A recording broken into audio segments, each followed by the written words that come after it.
Hey everybody, what's going on? Welcome to Big Dumb Monsters. I'm Chris. I'm Nick. This is very overly dramatic. Shatner-esque. Very Shatner-esque.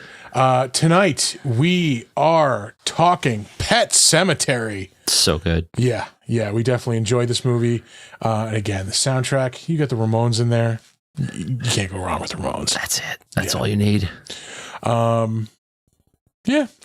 don't have anything else to say besides that about this movie. It's Pet Sematary. Pet Sematary. Like, Get in there. Watch it. Yeah. Enjoy it. Enjoy. Well, watch the movie first and then come back, listen to us, enjoy the whole package all together. It's a fun time. It's fun. Yeah. You'll enjoy it. Or just remember Pet Sematary and then listen to us ramble about it. That too. Yeah. Important part, listen to us. That's right. Yeah. Here you go. Hope you enjoy it. Big Dumb Monsters talking Pet Sematary. Enjoy the show. The air itself is filled with monsters.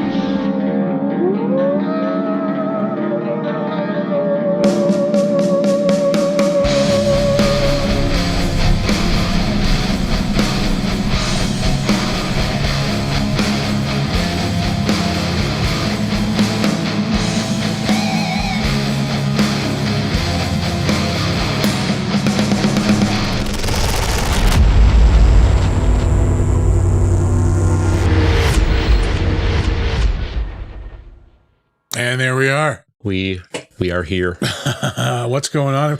Get that club right in the foreground. Still searching for that fucking money. Trying hard for that sponsorship. What's going on, everybody? It is Sunday night. We are off. There was no fucking way possible that we were streaming yesterday. No, well, it started off with, I didn't want to drive in the snow. We'll start off with Art bailing. And That's true, then you bailed. And then I was gonna try to stream. I just got Helldivers 2. So I was gonna try to stream that. And then everybody lost power. Well, yeah. This neighborhood lost power. Yeah. Half of Water Elite lost power too. Oh, did it really? Yeah, not just the port. I was in an info blackout and a literal blackout. Yeah. Until like 10:30 this morning. Yeah. It's not fun. No. It's not fun. How cold was the house? It wasn't bad last night. It stayed pretty warm. It was when I woke up this morning that it was like, oh, fuck, I got to do something. Like, it's freezing in here. Yeah. Just light the house on fire. Yeah, no, we drove around, me and Donner, just charging devices and getting food. Yeah. And that little motherfucker would not shut up the entire time we were in the car. Really? Nonstop. Car barker, huh? He saves his most shrill and annoying bark for the car, and it's just on repeat the entire time. That's gruesome. Yeah. If we get to the highway, he'll eventually quiet down and lay down. So I just drove to Saratoga and back. No shit. Yeah. Whatever. Yeah. Oh, Hey Boots is here. Nothing. We just started. Yeah, we're talking about the blackout fun from last night. So yeah, everybody was not showing up, and then all right, I'm gonna stream something, and then just boom, power out. So yeah, there was no fucking way anything was happening. But here we are today. Yeah, here we are, onward and upward, and downward in the case of this movie, because we're digging down into the dirt to Pet Sematary too. That was sweaty. That was a stretch. That joke was wet. It was the Bataan joke march, as they call it. Jesus Christ. You gonna start the movie for us? I should. We're watching Ghostbusters on TV. Yeah. All right, that's our prep movie. All right, but we are watching Pet Sematary. The original Pet Sematary. Yes. Because I completely forgot that there was a remake until Art said it the other day. I don't want to acknowledge it. It's not good. Is it bad? It's just it doesn't distinguish itself enough from this, to stand on its own, and just it's also newer. Yeah, and it's also just not as good. It's just, I don't know, not as good. As I said in our Instagram post, no Gwyn, no win. Fair. Sometimes they replaced him with Fred is Lithgow. better. Wow. Fred is better. They replaced him with John Lithgow in the remake, right? Yeah. I do like a Lithgow. Lithgow is usually pretty solid. I don't like him as like a main hick, though. Yeah, I don't think. Like Fred Gwynn is just like, I think he is the star of this movie. He's the most charming person on the planet. Yeah, the most charming, not great person on the planet. Like, yeah. I don't think he was not great on purpose. Yeah, I mean, like he was an overall good guy, but his fuck ups were big fuck ups. Oh, they're big. They're real big. Yeah. Like he should have just, kept his mouth shut because he knew it was bad shit. Yeah. That's really kind of what it is. Yeah, exactly. But yeah, no, I was talking to myself in that accent all day today. Yeah. That's a bad road. I corralled him for you. I think I found your cat over here. I forgot that this movie looks and kind of plays out like a made-for-TV movie. It really does. This is 89, so this is like right in I would say Stephen King's ascension, as far as movies and stuff. He's for the movie stuff, he's been a legendary novelist. 70s, yeah. What, 72? I think Carrie came out. Probably. I don't know much about Stephen King. Oh, really? It's one of my weak spots. Yeah. Goddamn. I've read some Stephen King. I've devoured the entire Dark Tower series because that's just I got 100 pages into it, and I just not out of not liking it. I just put it down and never picked it up again. The problem is he writes really dense, thick books, and you don't really need all the information he's slathering on you. Yeah. But he does it because he likes to flesh out his world. He likes to have all the details. Whatever. If you are not a big Stephen King fan, you've never really found the thing that everybody else likes about Stephen King, I would definitely recommend starting with the Dark Tower series. Yeah, because it's got a little bit of everything in it. It's really a mixed bag. You get Western, adventure, horror, some comedy, lots of drama, science fiction. It's all over the board. Yeah. So all right. You can find something that you like in there. But yeah, no, this movie has really grown on me over the years. I think I appreciate it way more now than I did when I saw it when it first came out. Yeah. Yeah, because I think when I was, this is 89, so I was 10 years old. I'm looking for the monster. I'm looking for yeah, no, this is Dread. Yeah. Yeah, exactly. This is psychological horror and terror and yeah. This might be my favorite King adaptation. All right. I mean, The Shining is way up there though. Yeah. Even though that's nothing like the book. Nothing. But it's just an awesome fucking movie. So good. Yeah. Yeah. It's my favorite. Misery. That is good. Misery's great. See, I'm not a huge Stephen King fan. Yeah. Which is fine. Yeah. But again, it's not out of dislike. It's just never got around to it. Yeah. It's just, not in my wheelhouse. That's fine. Yeah. I mean, I saw a lot of the miniseries that we know that were on ABC and stuff when I was a kid. Storm of the Century is so good. That one I never saw. I highly recommend that one. That's on Hulu right now. I think it's on Hulu. All right. That's a really good one. But yeah, no, as I was watching it this time around for this, I really, really got into it this time around. Yeah, well, because there's adult fear in this one. There's there's child fear. There's a fear of kids getting hurt. You don't really have that fear when you're a kid yourself. Yeah, but if you're a younger person watching this, you can experience the terror with Pascal being a mutilated ghost and Zelda and all those scenes, and then the cat coming back and terrorizing everybody. That's all really good. But then as you get older and you have more life experience, you're oh my God, how would I feel if my son wandered out in the road and I watched him get mowed over, just splattered, right? And then like the fear of, what happens after that, and your family is falling apart and everybody's growing distant and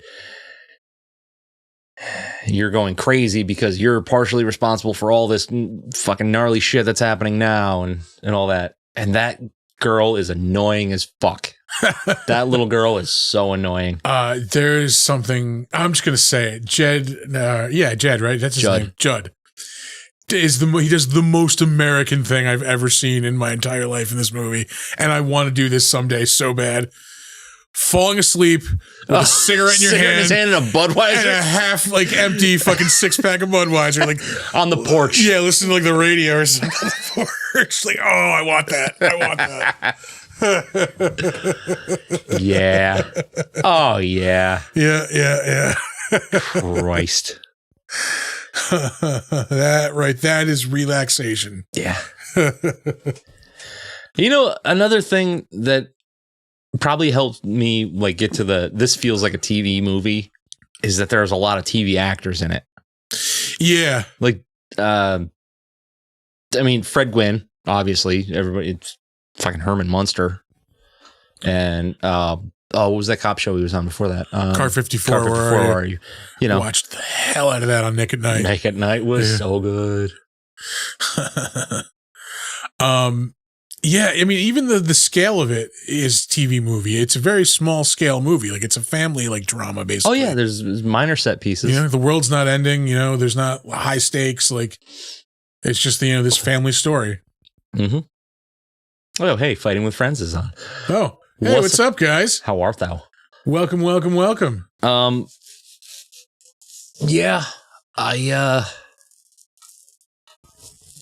really like this movie. Yeah. No, again, watching it today, yesterday. Sorry. Yeah. I really was sucked into it. I don't think I grasped because the last time I watched this was a million years ago. So I don't really. Same here. Yeah. I don't think I really grasped the overall tone and vibe of it. I was just more like, oh, cool. It's a ghost and a zombie story. And that's there. It's 100%. It's just not presented as you normally would. Expect it. Yeah. It's almost got the same values that I appreciated in Pumpkinhead, mm-hmm. where it's kind of tropey, but presented in a new, fun way. Let's see. What else is there to say about this? I love the makeup and the effects and all the dead stuff that comes back. Yeah. I love the look of Church, his glowing eyes, Yeah. And that was all just let's shine a light on a cat. Just that's the easiest thing in the natural world reflective thing. Yeah. Yeah. Fighting with Friends. So, yeah, same here. I had not seen this in a long time before watching it for this show. Let's see. What else is there to say? I like the makeup. Everything that's supposed to be creepy is appropriately creepy. Nothing is outlandish. Yeah. Some of the Zelda stuff is a little outlandish, but yeah, when you think about it, now that you mentioned it, the Zelda stuff is a little extraneous. What purpose does it serve? Yeah. Can I posit that everybody focuses on fucking Phoebe Cates's monologue in Gremlins? Yeah. Denise Crosby's monologue in this is almost there, man. Almost. Yeah. But the juxtaposition between the Gremlins monologue to the comedy that happens in Gremlins makes it a way starker contrast. This kind of fits. She's like, I have trauma. And I wasn't crying. I was laughing. I was laughing. Jesus Christ.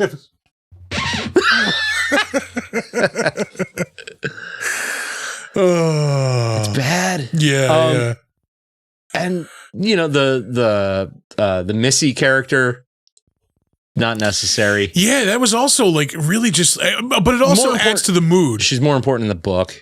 Yeah. Okay. Yeah. But yeah, I was saying that's the ever just building sense of terror. Something is wrong. Yeah. Yep. Let's see what else. And how many times does that kid have to make for the road before these two parents like fucking Buy a fence? Yeah, or just like maybe stop having events by the side of the road. Right. Like, yeah. Maybe do shit in the backyard. Yeah. You know? Front yard's great. Great view of Judd's house and a highway. But maybe stick to the backyard. Yeah. I love the look of the pet cemetery itself too. Just a big like bundle of like branches and trees. Like yeah. Again, like I don't know what it is, but something is wrong here. Like it just gives you that sense. Everything is because everything is dirty and crooked and like for some reason the grass is maintained, but like where it's overgrown, it's appropriately overgrown. And you see the characters like be just kind of uncomfortable there. Like, the ground is sour. Like, all day. the soil of a man's heart is stonier. Also, the music, fucking top notch. Yeah. Goddamn Ramones. Even the non-Ramones songs are good. Like just the actual soundtrack of the movie. This was another like in my life, like one of those musical moments that like I'm always going to remember was hearing my first Ramones song and it being Pet Sematary. Oh, really? Yeah.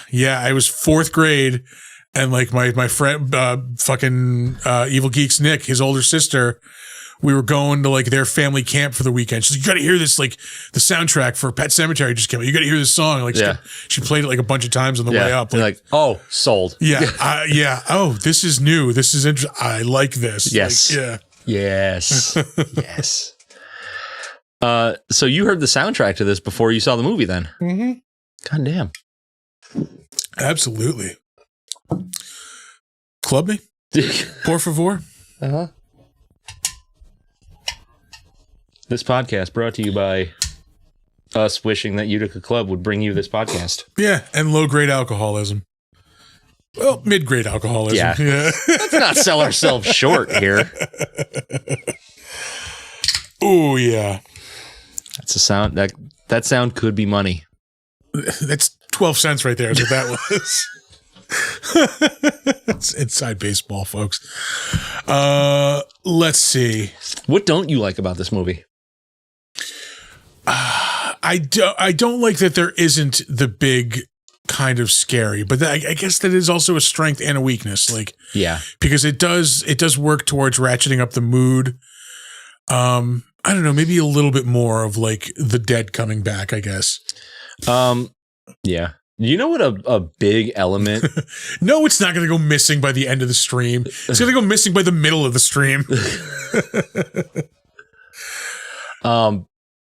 A big part of the book that they kind of touch on in this version is a fucking Wendigo. Ooh, there's a Wendigo in the book? Yeah. All right. Yeah. Okay. That's I'm pulling. Now like, you're talking about I'm pulling like fucking deep memory. I'm pretty sure Wendigo was a big part of that book. All right.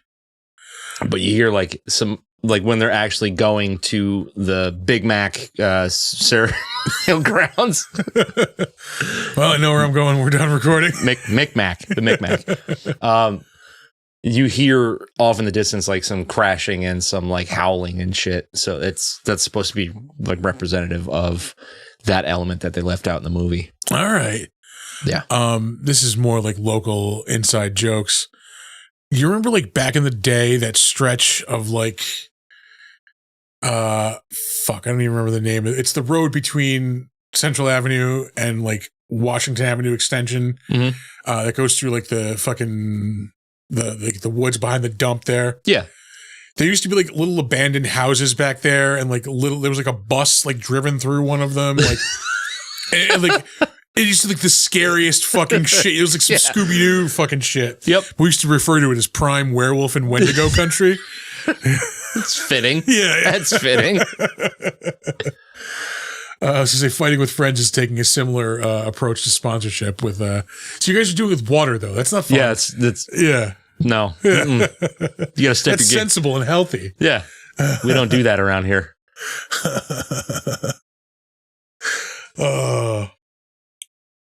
Let's see. Is there any beer? It's good for you. Yeah. Yeah.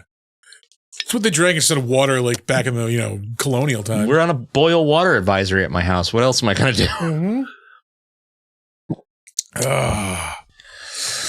All right. Let's see. Anything else to not like about this? Although we can get to ratings, I believe we're in that territory. Yeah, but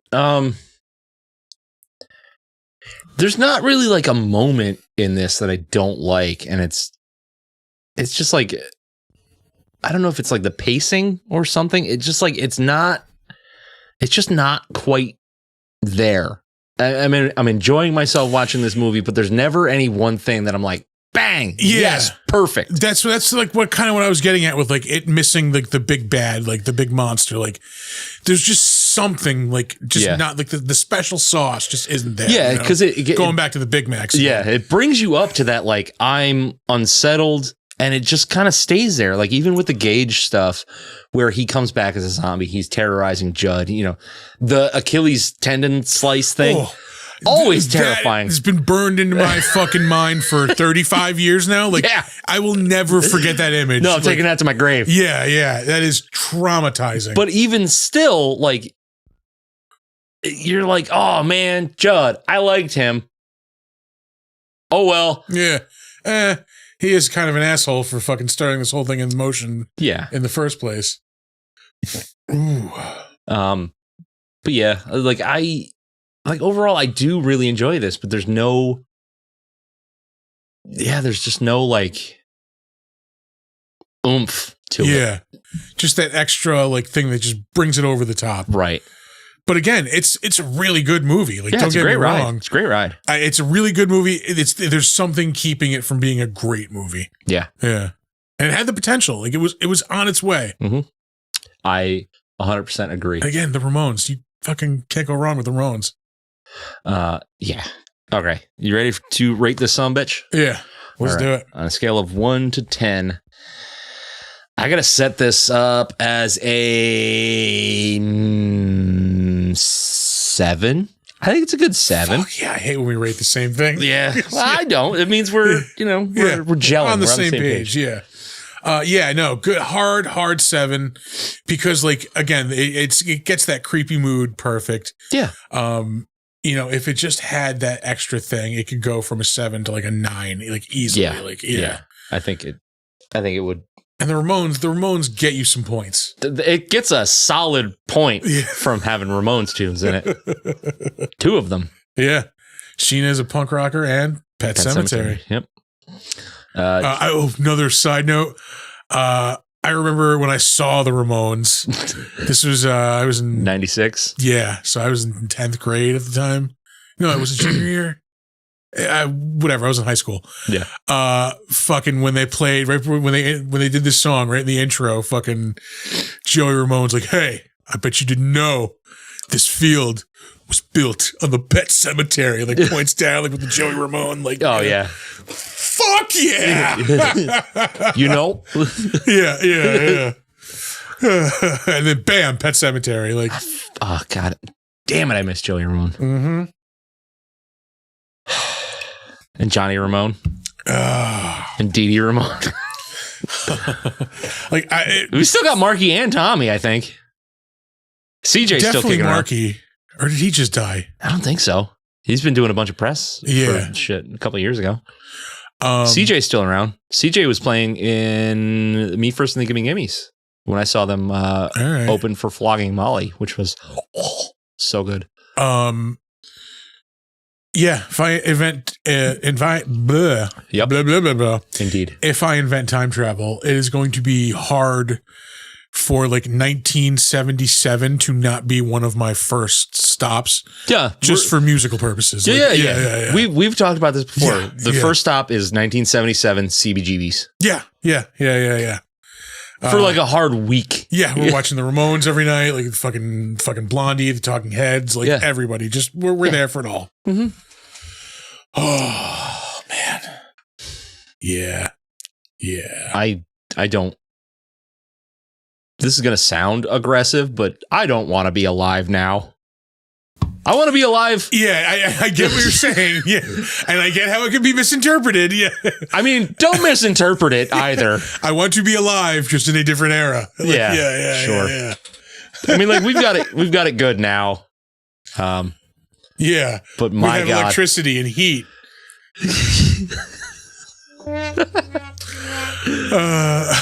What I wouldn't give to see Black Sabbath, like in the 60s. That would have been badass. Come on. Yeah. Or just like, going to like the fucking, like the Fillmore, like in New York and fucking seeing shows like back in the fucking. Yeah. Oh man. Yeah. Catch a fucking. Or Fillmore in San Francisco too. Catch a 1978 Van Halen concert. Can you imagine? Fucking pandemonium. Oh, Chat, what is your go-to? Like, I'm going to go back in time, and this is the first concert I'm seeing. Yeah, we need musical time travel. Let's hear it. Chat, you have the floor. In the meantime, let's move on to some trivia. Let's move on to some trivia. You have a sound effect. Button for that. We do. There it is. I played that guitar.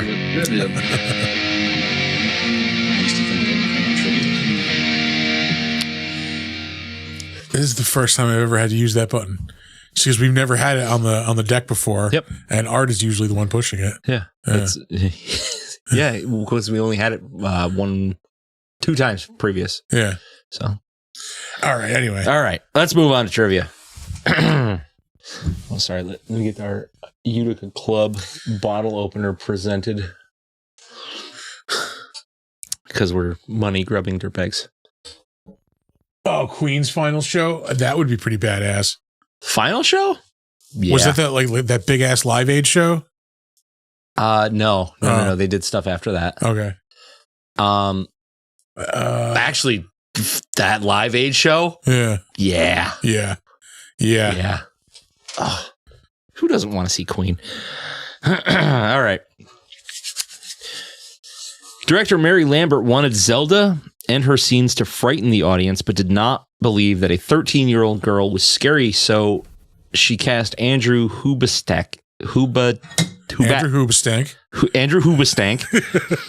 in the role to make something be quote-unquote off about Zelda.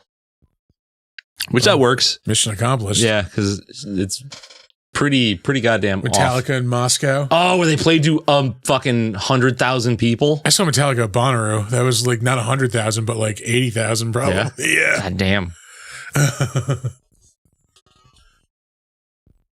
Oh. Yeah. Okay. Yeah, he's the one he was referring to. That would have been an amazing show. That Live Aid show. Yeah. Yeah. Live Aids. Trying to move past that. I just thought of another one. All right, hold on. Sidetrack. I would go back to 1990. Oh shit! What year did that album come out? 95, 96. I would see Typo Negative on the Bloody Kisses tour cycle. All right, yeah, because that was huge. That album was like fucking massive at that time. Yeah. It's like personal. Like I love Typo Negative, one of my favorite bands, like of all time. I have a couple of like musical like history moments. Yeah, I mentioned the biggest one any chance I get because I didn't even realize it until several years after the fact. It just dawned on me like, oh fuck, I was at that show. I was at the final fucking Beastie Boys show ever. Yeah. And did not realize it until fucking like several years after, like, oh, fucking yeah, I was there. Oh, that's right. It was over 1 million for Metallica in Moscow. Yeah. Oh no shit. That would have been amazing. Yeah. So that's a big one. Fuck. There's like another one or two. Like maybe I've seen like you've seen some rad shit. I've seen some memorable. I have shit. not seen a lot of like rad shit. Yeah. Although I did see Judas Priest with Ripper Owens singing, not Rob Halford. That was pretty fun. I got to sing. I got to sing. I got to see. I don't think you did. I got to see Sting and Elvis Costello sing Allison. That was pretty fucking badass. God damn it. Fuck you, man. I've mentioned the fucking jam session with fucking Les Claypool, Kirk Hammett, and fucking Gogol Bordello. That's doing Tom Waits tunes. That's right up there. Fucking. That's so weird. Yeah. That's so weird. It was. Tell me you wouldn't want to see that though. Like, well, yeah, obviously. Yeah, this was just to clarify. It was. Les Claypool of fucking Primus and of just Les Claypool. Primus is coming us back. No shit. Obviously this summer. I'm gonna say it's Primus, Coheed and Cambria, and Fishbone. Oh yeah, that's right. We've had this conversation because I want to see 2 of 3 out of those bands. Me too. And they're not the same. They're not the same too. Yeah.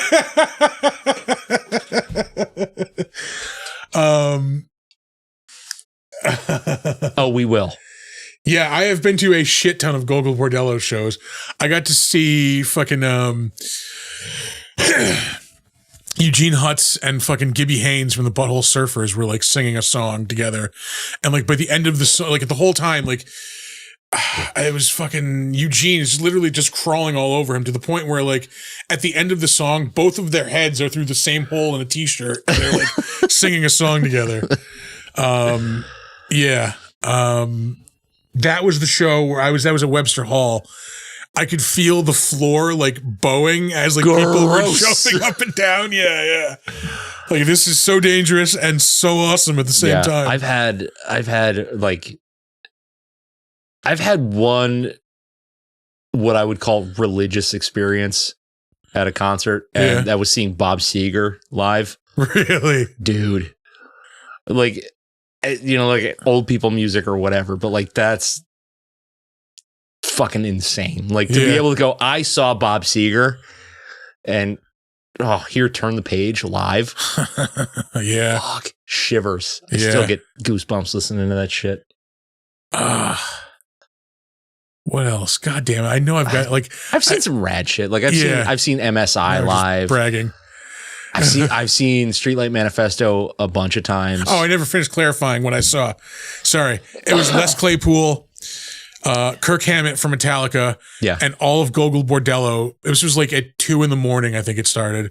And they just played Tom Waits songs for like a couple of hours, and it was fucking amazing. Yeah. Yeah. Yeah. I would love to see Tom Waits in about 1980. Yeah, that would be awesome. What was that? That was what? Swordfish Trombones? No, 80. No, because Rain Dogs is like 84, so Swordfish Trombones is like 83, I think. Yeah, so 80 was what? Heart Attack and Vine? I think you're right. Yeah. Yeah. Old people. Hey. Oh, got a pick from the lead guitarist of Ghost. That's pretty badass. That is awesome. So Steve Martin and the Steep Canyon Rangers play. Really? Did he have the arrow on his head? He did not. All right. Back to trivia. Back to trivia. We got one fact in already. Stephen King once mentioned that that the only novel he wrote that really scared him was Pet Sematary. Which is kind of fucking weird. Yeah.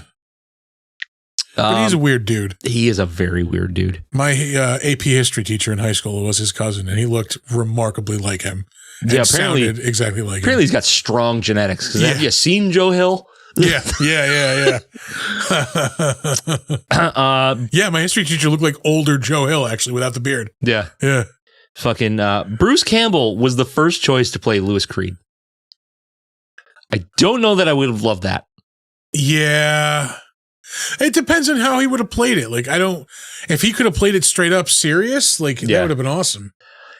And he can play serious, but just,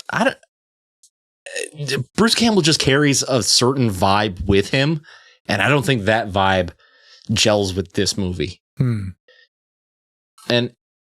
it's not even so much that like he couldn't do it, he couldn't act seriously, blah, blah, blah. You just be like, oh, yeah, it's Bruce Campbell. So obviously you come in with a certain set of expectations. Yeah. It just wouldn't have worked. Yeah, I agree with that.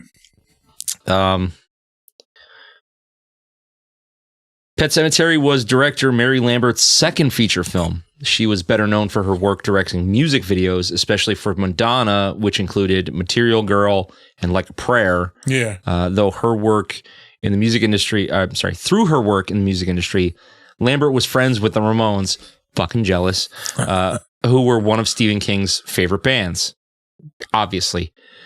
She approached them about recording a song for the film, and they agreed to write and perform Pet Sematary, which is featured during the closing credits. Again, awesome fucking song. Yeah, it's so good. Ooh, pardon me. The original cut of the film delivered to Paramount executives was judged to be too long, so excess footage had to be removed. They also decided that the closing scene was too tame, and at their request, it was reshot to be more graphic. So I can't imagine how fucking dry this movie must have been in its original cut. Yeah, because it's not, I mean, it's still kind of dry as it is. Yeah. So yeah. Unless there was like some really cool shit that they decided just like didn't gel with the rest of the movie. I mean, I don't know. It is what it is. Director Mary Lambert said that Fred Gwynne was her first and only choice for the role of Judd Crandall. Excellent Obviously. choice, yeah. Yeah. Pepperidge Farm remembers. Let's see, where are we? George A. Romero was originally set to direct, but when filming was delayed, he dropped out and Mary Lambert stepped in, and Romero directed Monkey Shines. I would have liked to have seen that. Yeah, I think it would have been interesting. Romero as fuck. It's pretty much the house from fucking Night of the Living Dead. Like, yeah, I would have liked to have seen it. It's zombies. It is. Yeah. It's not his zombies, but I mean, Romero could do a lot of things. Fuck. I would have liked to have seen that. Yeah. Well, we'll get to some other directorial facts that you'll be like, I don't want to see that. All right. Or maybe you will. I don't know. We'll find out. On November 2nd, 2020, Mary Lambert confirmed through Twitter that the DVDs and Blu-rays do not include the deleted scenes as extras because they are lost, which is a shame. So like they cut it for, I don't know, content, time, vibe, whatever. It's just, producer. I would still kind of like to see some of it. Yeah. Right? Like, like maybe that's that it factor that you and I are looking for. Like maybe it didn't work for the executives, but it would work for the fans. Yeah.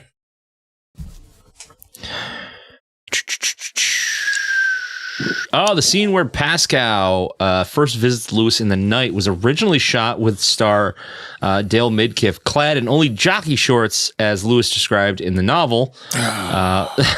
However, that scene was later reshot with Midkiff wearing full pajamas.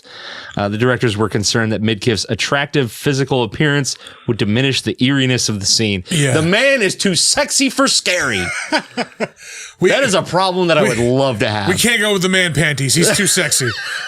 Man panties again, eh? Recurring joke on the Defenestration Hour. Yeah. That's right. Wrong podcast. Sorry. Yeah. I would love to be too sexy to be scary. It just happens to be the other way around. Usually just too scary, period. Like, yeah. Just like, goddamn, man. Right Said Fred did not write that song about me. If you were born in the 80s, you know what the fuck I'm talking about. I know what you're talking about. I don't know where. Or you're born in the 70s too. Where'd it go? I don't know. Oh. Sorry. They can't all be winners, Christopher. Okay? Leave me the fuck alone. During the film, the character Judd, played by Fred Gwynne, mentions that he had a pet named Spot. Spot was also the name of the pet dragon on the TV show The Munsters. Oh, yeah. Lived under the stairs. Yes. Yeah. I loved the love the Munsters. Like, that was a huge part of my childhood. Yeah, it's been a long time since I've watched some of the original ones. Dude, the fucking, I don't know what day or what channel it was. It was probably Saturday afternoons. They would show the Munsters and Batman 76, like 66. I'm sorry, 66, like right together, and it was just like a magical hour. It was so good. Yeah, that sounds pretty awesome. Tom Savini turned down the chance to direct this film, so it was probably like, George, I can't do it, and it was like, Tom, do you want to do it? do you want to? Oh no! Thank God. Although Tom Savini has proven that he can at least direct a quality film with the remake of Night of the Living Dead. Oh, that is true. Yeah, but he had good ground to work on. He had Tony Todd, which is Dude, he had a fucking banger of a movie to begin with that he was remaking. Yeah. All right. Here, when Victor Pascow is being carried into the clinic after being hit by a truck, a rabies poster with a picture of Cujo can be seen in the bulletin board by the stairs. All right. When Church is killed for the second time at the climax, the needle is rigged to look like it's sticking into him, but it's not. The cat was sedated by a veterinarian, and a representative of the American Humane Society was present, and the cat made a full recovery. So anybody who's worried about Church the cat in that scene, well, totally fine. I mean, since then, I'm sure he's that shuffled cat off is this dead morning. as sick. So dead. Or a world record holder for fucking age of a cat. Well, there were like 10 cats that they used for this movie. What happened to the other 9? Just moving on. Nothing. Yeah. The truck that runs over Gage is a Peterbilt 378. Nothing like a long-nosed Peter. That is that's trivia. Hey, I like trucks. Okay. Vroom vroom. Some autists have trains. I have trucks. Okay, and the body count for this movie, 6. Holy shit. Yeah. We have Pascow. Let's try to do them in order. I think it was Pascow, Missy. Oh yeah. Gage, the cat. The cat. Yeah. Where am I counting? Judd, and then the mom. The mom. No. So take the cat out, the mom and the dad. Oh yeah. All right. The only original deaths. Yeah, only the original death. Just the first time around. Yeah, no doubles. So you don't get 2 Gages. The way he reacts when he steps on that fucking dead rat is like, yeah. You knew it was there, dog. Up next, we have the better known as. I know you. I knew you. We didn't do camera changes. We did not. That's why we have a producer, folks. This is exactly why we have a button. Look what you did, Art. Button pressing producers. I would switch now, but I'm never going to remember to switch back, so it's going to be on me the whole time, and I don't want that. Yeah. Fuck it. We're doing it live. We'll do it live. We will start off, as we always do, with the director, Mary Lambert. You mentioned... Oh, let me club up while we're in transit here. Yeah. Thank you. You mentioned before she has done some music videos. She has done a shitload of music videos. Really? Yeah. Let me struggle to open that. I see that. Because when you get old, you develop things like trigger finger. My hands don't work. Yeah. Fucking no fair. Yeah. Fucking Gage. Oh, also, there's a scene towards the end when Dale Midkiff like rolls out of bed and like smashes his fucking face against the corner of the nightstand. Oh yeah. And I think he really has like a black eye from it. Yeah. He just goes like almost eye first right into the corner of the nightstand. Oh yeah, when Gage falls down and smashes the fuck out of the back of his head on the wall. Yeah. He's fine. I'm so glad they used that take. Mary Lambert, yes. She has recently She was directing an episode of that series Shining Vale with Courtney Cox, I believe. That was on like Stars or something. Who cares? Yeah, we're moving on. Law and Order SVU. She directed an episode of The Goldbergs. A lot of like one-offs on TV, like a lot of big name TV shows. Yeah. She did an episode of Arrow, an episode of The Blacklist.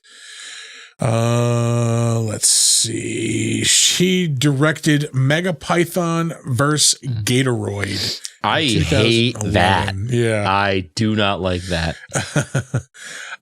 She was directing music videos up until about 2009. Madonna. It's just about when they stopped making them. Yeah, pretty much.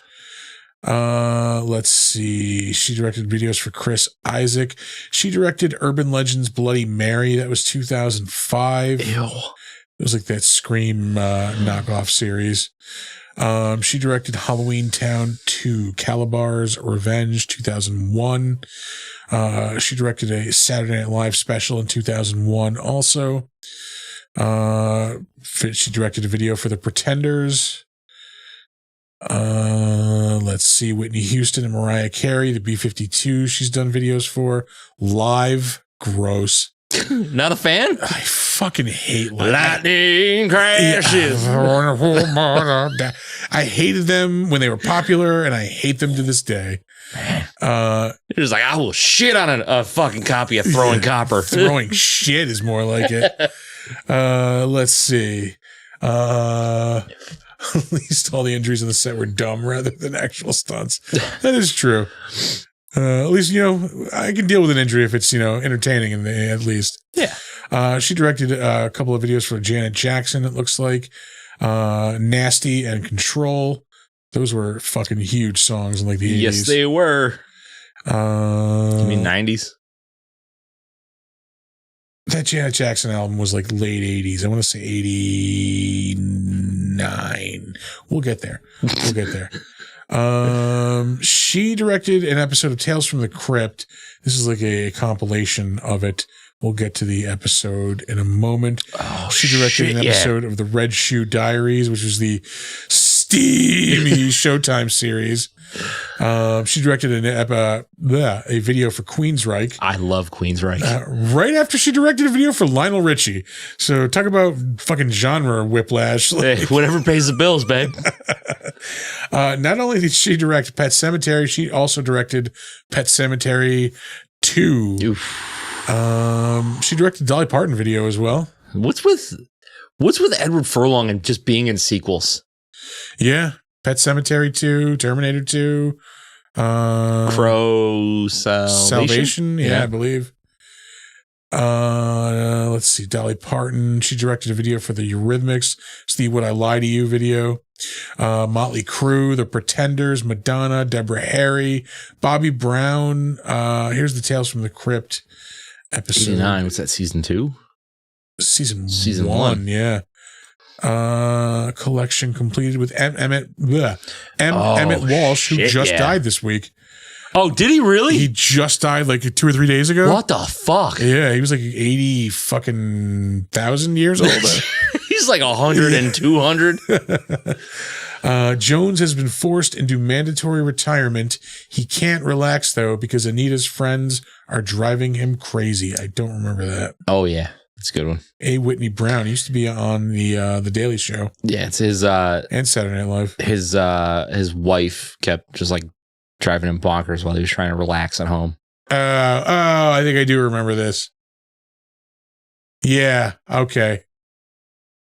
All right, back to Mary Lambert. She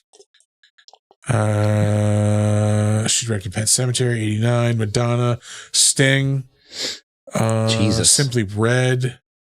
Ew. Yeah, 86. Simply 86. Red. That fucking Janet Jackson Control was 1986. Holy shit. Yeah, that is. I thought for sure that was like 88. Oh, I remember my dad had that fucking CD. Those really? CDs were like brand new. Yeah, they came in the long box. Yeah. Oh, that feels not good. We're old. She She directed a video for Rod Stewart and Night Ranger. Hell yeah. She directed The Material Girl for Madonna. That's that famous video. That was like her Monroe. That was her like huge one, right? Yeah, like she had 1 or 2 hits before that, but like that was when like blew her up. I think. Yeah, Sheila E. The Go-Go's. She directed like the Virgin music video. That was another big one. Yeah. Borderline. And her first director job, 1977, Rapid Eye Movements. Like a surgeon. Dale Midkiff, the man literally too sexy for his shorts. He was the dad in this. He has been in some other stuff over the years. He was in an episode of Castle in 2014. We love that. An episode of Lie to Me in 2009. That was the Tim Roth series. Yeah, I was not interested in that at all. Yeah, I can't do like police procedurals. I think I was done with procedurals at that point. Is what the problem was. Let's see. He was in an episode of Dexter, CSI Miami, Flight of the Living Dead. Oof, yeah. I remember that. I didn't watch it, but I remember when it came out. Yeah, I remember it existing and not watching it. I remember going, nope. Maximum Velocity. Is that no, that's Terminal Velocity. I think the Wesley Snipes like skydiving action movie. Yeah. Yeah, it's something different. Who the fuck was in that? Dudikoff? Probably. Love Comes Softly. Ew. Like this. Wonderful World of Disney. Let's see. Route 666 CSI Original Flavor. She directed an Air Bud movie. Air Bud World Pup. It's got to be the soccer one. That is 100% the soccer one. 22 episodes of the Magnificent Seven TV show from the 90s. She directed the Crow. No. Wait, we're not talking about. She directed. He starred. He starred in. Yeah, I'm sorry. We're fucking. Yeah, that Magnificent Seven show was not that bad though. I've taken a few clubs to the head this evening. Been clubbed. Yeah. Dale Midkiff. Sorry, he was in 22 episodes of the Magnificent Seven. He's in The Crow Salvation. Oof. He was in an episode of the Outer Limits reboot from the 90s. Love Potion number 9. Sandra Bullock's in that movie, and that wasn't terrible if you like, 90s weirdo rom-coms. Crappy rom-coms. I'm not opposed to a rom-com every now and then. Casual Sex? Yes, please. He was in that in 1988. Elvis and Me, 1988. He played Elvis Presley. The TV movie version of the novel. Well, not novel. Basically Priscilla's autobiography. Yeah. His first role in 1985, Streetwalking. Let's see. Moving on. Denise Crosby, probably most famous. She was in Star Trek. Yeah. For banging a robot in Star Trek. Yep. Getting killed by an ooze monster. Yeah. Let's see. She has been in a ton of shit over the years as well. 10 episodes of General Hospital, an episode of NCIS, an episode of The Creep Show reboot in 2021. One of these days I will sit down and start watching that. Yeah. But today is not that day. It is not that day at all. She was in 9 episodes of Suits, which seems to be popular now for no explainable reason. NCIS Los Angeles, How to Get Away with Murder. She was a voice in XCOM 2. Oh, cool. 15 episodes of Ray Donovan. Bing Crosby's granddaughter? Jesus Christ. Where did you see that? So Rob just no shit. Huh. All right. That's interesting trivia. Well, what the fuck were you on that one? My trivia was about the movie, bitch. Who's in the movie? Bing Crosby's granddaughter. She better known as being Bing Crosby's granddaughter. All right. You got me there. Fuck you. Oh, wait, hold on. Wait. We have a button for this. I swear we have a button for this. We do. Oh, wait. Correct. But fuck you. Thank you. Thank you. Thank you. She was in 3 episodes of The Walking Dead. Let's see. Law and Order LA, Star Trek Online, of course, playing Tasha Yar. Yeah. That game is not great. I tried. Voiced herself in Family Guy for an episode. 2 episodes of Mad Men. Dexter shows up again. Let's see. She's in 2 episodes of The X-Files. Nice. And 2 episodes of NYPD Blue. That was the last police procedural I ever watched. It was NYPD Blue, the one with what the fuck was his name? Dennis Franz. Yeah, you see his ass a couple times. Just like, what the fuck? Some of that Franz ass. She was in Deep Impact in 1998. That was the non-Armageddon fucking asteroid movie that year. Yeah, it's not good. Yeah, she was in Jackie Brown in 1997. Oh, shit. I got violent food poisoning after watching Jackie Brown in 1997. I remember it fucking vividly. Yeah, we went to see it on New Year's Eve, and I just remember that it must have been, you remember, like, well, people still make it when you dump just a thing of like salsa in with like Velveeta and like heat it up and melt it. I had like a bunch of that, and like I just remember vomiting it all up like later on after the movie. I've never been able to eat that shit since. That was fucking. Well, that was almost 30 years ago. Gross. Dr. Quinn, Medicine Woman. I still got to make that Dr. Kong, Medicine Woman sticker.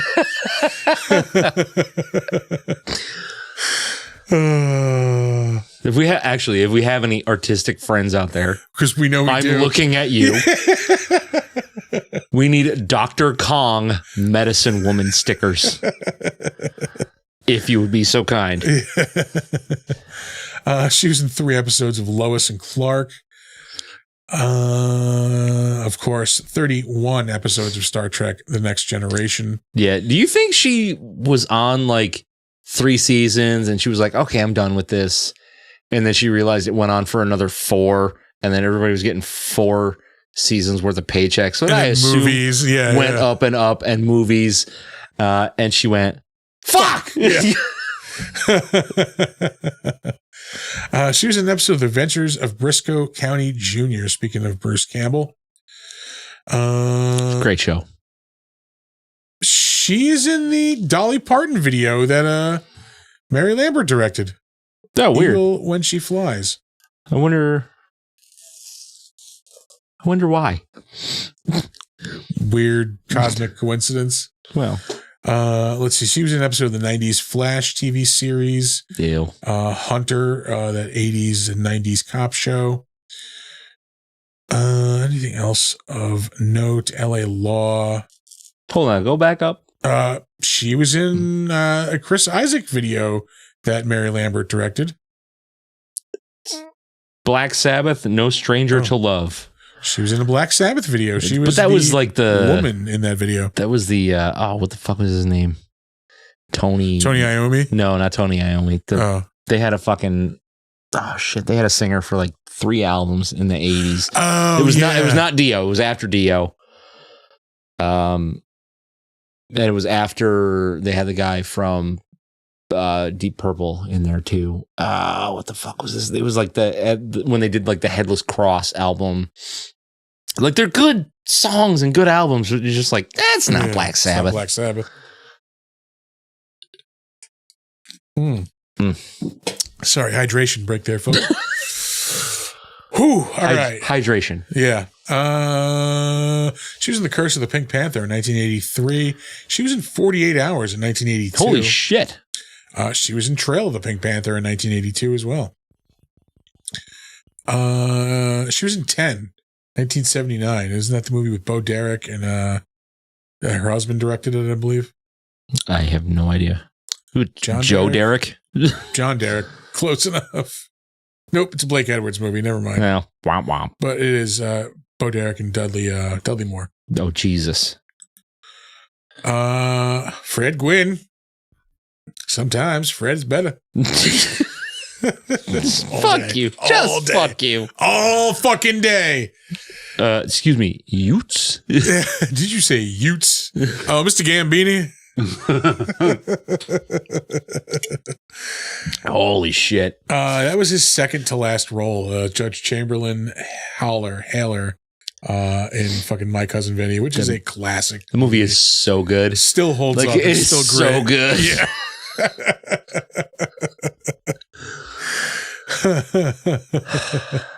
Youths. The two youths. Let's see. Anything? Well, I mean, there's notable shit, of course. Disorganized Crime, 1989. Isn't fucking that's like Ed O'Neill and Dana Carvey, maybe? Nope. Corbin Burnson, Ruben Blade, and Hoyt Axton. What? The dad from Gremlins. All right. I'll take it. That's a thing. Let's see. He's in Ironweed, 1987. That was filmed here in Albany. It was. So that was Jack Nicholson, Tom Meryl Waits. Streep, Tom Waits, yeah. And they filmed some of that in Albany Rural Cemetery or Memorial. The one right off. Yeah, Albany Rural. Yeah, Albany Rural. And like several bars around the fucking city too. Yeah, like that cemetery scene though. That was shot like 100 feet away from where I got married. No shit. Yeah. Huh. All right. Ironweed. We're talking about Fred Gwynn. Jesus Christ. Yeah. He was in Fatal Attraction, 1987. The Secret of My Success with Michael J. Fox. The Boy Who Could Fly. The Cotton Club. The Munsters' Revenge, 1981. It's the last time he played Herman Munster, was 1981. I mean, that was enough. That's enough. 43 years ago. Fuck you. Yeah.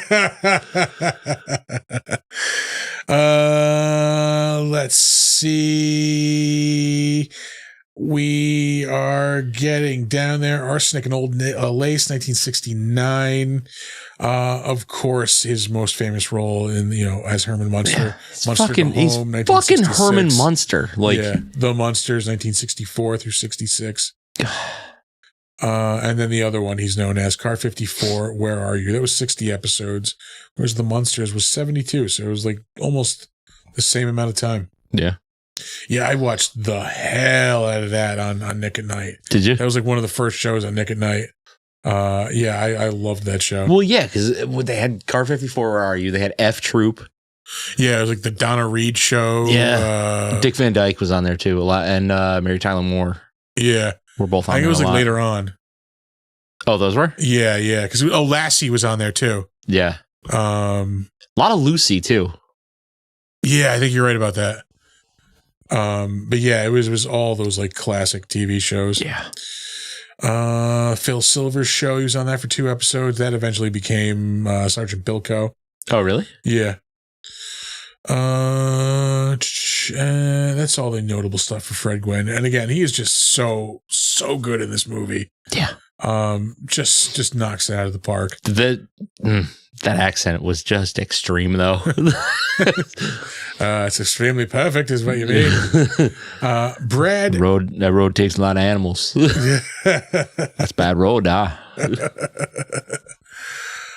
Brad Greenquist. This dude is fucking not aged well, man. That was Pascal. Holy shit. He played a college student only 35 years ago. Like, he looks like a college professor now. Mm-hmm. Holy shit. He must have been like old when they filmed this and he looked young. Yeah, probably. Christ. Let's say what year I saw born? 83. I'm like, he was not born in 1983. No. He would have been 6 when he made this movie. But he was still in stuff up until last year anyway, it looks like. He was in that version of Call of the Wild in 2020, which is really good. Harrison Ford? Yeah. How was it? It was like good? It was a good movie. Donner, fucking loved that movie. It's so weird. Yeah. Again, like CGI dogs, loves him. He loves him. He was glued to It the wasn't a fucking real dog?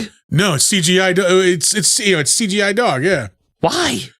I don't think you can get a real dog to do like half the shit that dog does in that movie. But yeah, he was glued. Now that they have laws. Fucking glued to the TV screen. And like usually when he sees dogs on screen, he'll like bark or like if there's dogs running, sometimes he'll run to the edge of the screen to try to see where they went. Like he'll look behind the TV to like fucking dumbass. Yeah. But no, he just like sat there like just staring at the whole fucking movie. Yeah. Meryl fucking Streep. That was the thing that he was in 2017. She's great. He was in Annabelle Creation 2017. I will let you in on a little secret. Yeah. Not seen any of those fucking Annabelle movies. I think I've seen at least one. At least one. I just can't. Yeah. I cannot. They're not good. They're not good. Well, yeah. Like, how could they be? Let's see. We are still moving. He was in the Lone Ranger movie in 2013, which was also just not good. Not good. That was just like they take the shittiest parts of the Pirates movies and then just mix it with a Western. Made it into a Western, yeah. I like, which sucks because I really would like to see them do something cool with that fucking like license, you know? Yeah, it would have been rad, but nope. Yeah, that's not what they did. Nah. Nope. Let's see. He was Bones for an episode, CSI Miami, The Mentalist, NCIS, Cold Case, so hitting all those procedurals. Mask of the Ninja. He was in an episode of Heroes. That was 2007. Medium, Original Flavor, CSI. This dude's in all the procedurals. Yeah. ER. He's in a lot of Star Trek stuff, too. Star Trek Enterprise for 2 episodes. Ooh, pardon me. I guess so. Beef rib. That's what that is. CSI New York. Alias. It was 2003. Beef rib is just prime rib on a bone. Really? Yeah. Fucking delicious is what it is. Oh, yeah. What did I just say to you? Yeah. Everybody. That is beefy.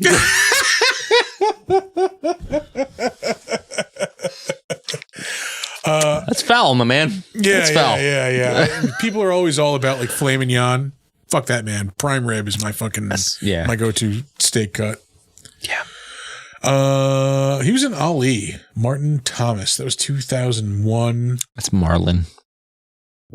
Martin. Whatever, dude. It's literally one extra fucking Gina. line. How did we go that entire episode without screaming "Damn Gina"? We made it to the intro. So it sounds like we made the joke right away, but in reality, like that didn't happen until the very last thing. So like, we were actually proud of ourselves for that. Yeah. Not usually proud of myself for anything. Art did not get the joke in the title. Yeah. Yep. I had to explain it to him. He doesn't seem like he was a Martin kind of kid. Martin. He was in an episode of Walker, Texas Ranger. Anytime it's just that show, all I can think of is Walker told me I have AIDS. Or the Walker lever from fucking Conan. Yep.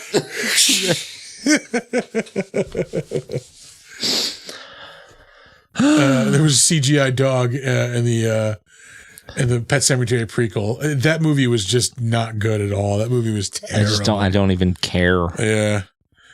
Let's see. Inherit the Wind, Nash Bridges. He was in an episode of VIP in 1999. Woof. Yeah. Oh, he's got his Wing Commander credit. Wing Commander. An episode of Charmed.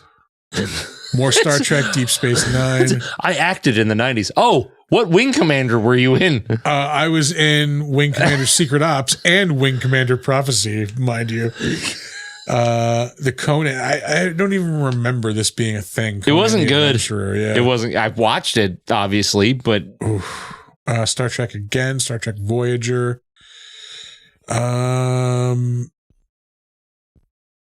Anything? Oh, it was an episode of Monsters, 1990. That was a monster anthology.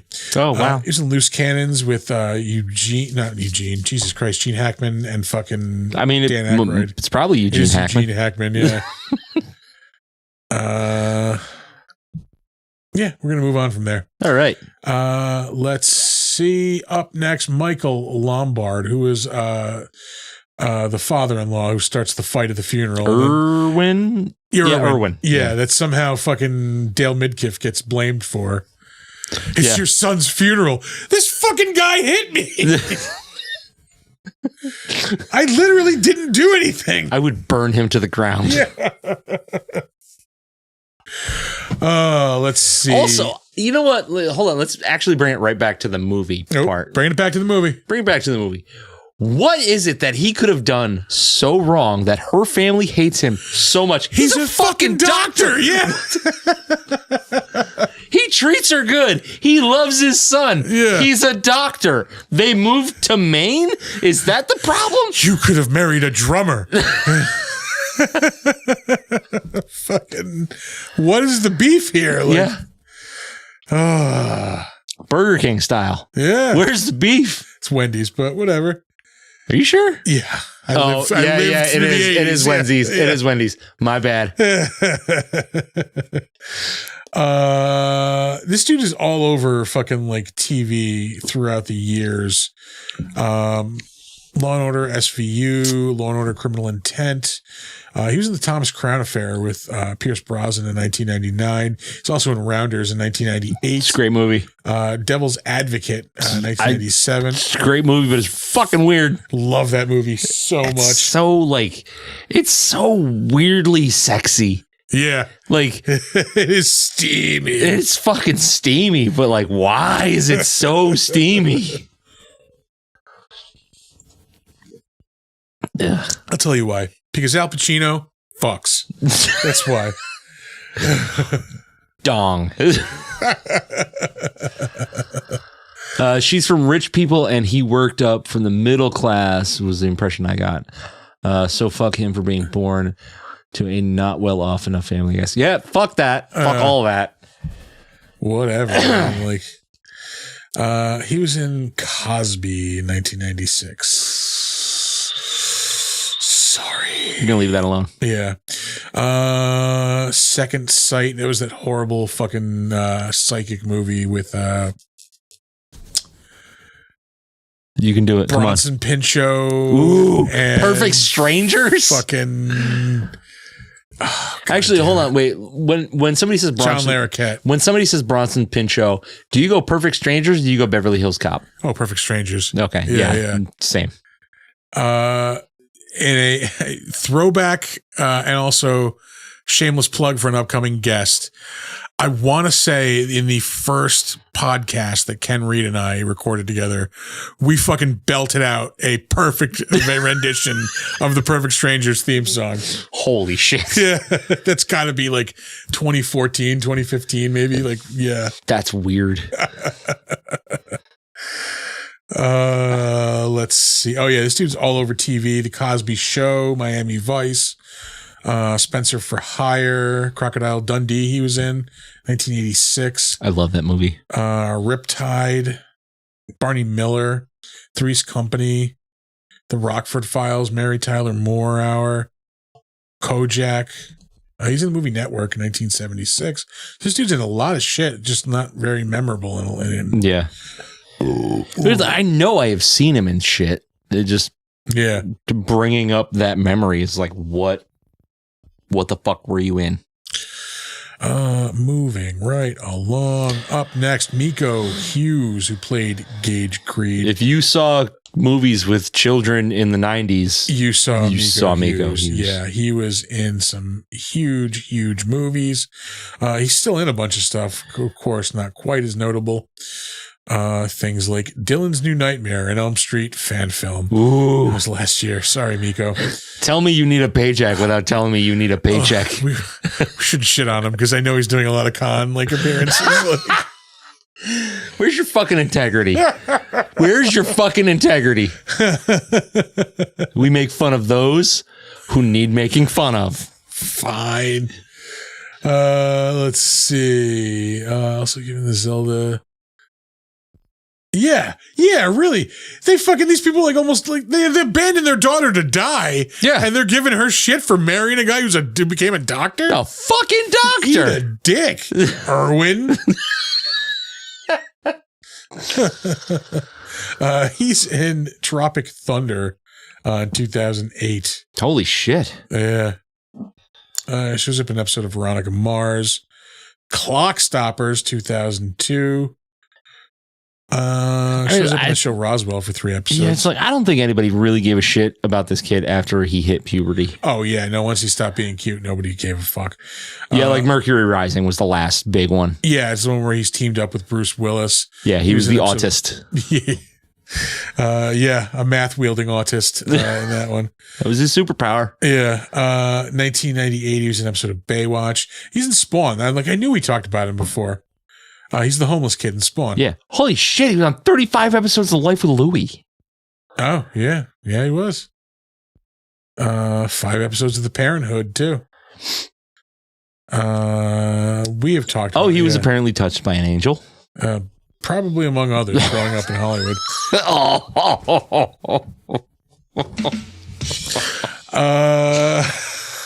Yikes. 12 episodes of Full House. He's in New Night. It's Wes Craven's New Nightmare, right? Yeah. Yep. Yeah. He's in that movie. He's what's her name? Nancy's son. Yeah. The actress who plays Nancy. Oh shit, I can do it. Oh fuck. I can't do it. What the fuck was her name? Heather Langenkamp. Yep.